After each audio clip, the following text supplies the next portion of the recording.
22.000 tonnellate di rifiuti speciali sono transitati per lo smaltimento negli ultimi 2 anni dalla Campania al Veneto, un traffico illecito messo in piedi da faccendieri senza scrupoli con il benestare di imprenditori veneti. È un'indagine imponente e nuova anche a livello nazionale, quella svolta dai carabinieri del nucleo investigativo del Comando Provinciale di Belluno in collaborazione con il Gruppo Forestale sotto la direzione della Procura Distrettuale Antimafia di Venezia. E la dinamica riscontrata in effetti ci sembra nuova anche a livello nazionale.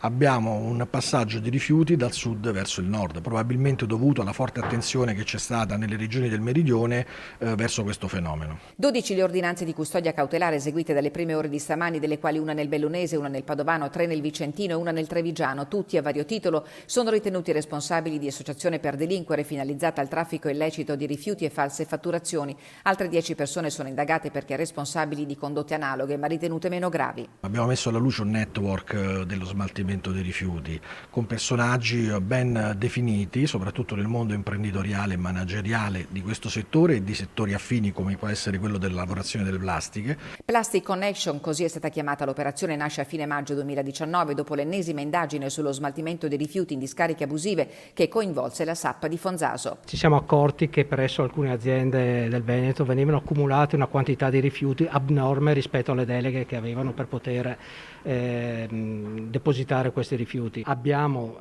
calcolato che circa 22.000 tonnellate di rifiuti sono state trasportate e smaltite illegalmente nel territorio veneto. Per dare un'idea di quanto siano 22.000 tonnellate, basta pensare a Piazza San Marco ricoperta di rifiuti per un'altezza di 5 metri, una coda di tir per circa 7 chilometri. Tra gli arrestati c'è il sovramontino Alessio Dalla Santa, che anche stavolta ha un ruolo chiave nell'indagine, che ha messo i sigilli a 3 siti, oltre alla Sappa di Fonzaso, la Emirates di Cartigliano in provincia di Vicenza e la Resines di Cavaso del Tomba nel Trevigiano.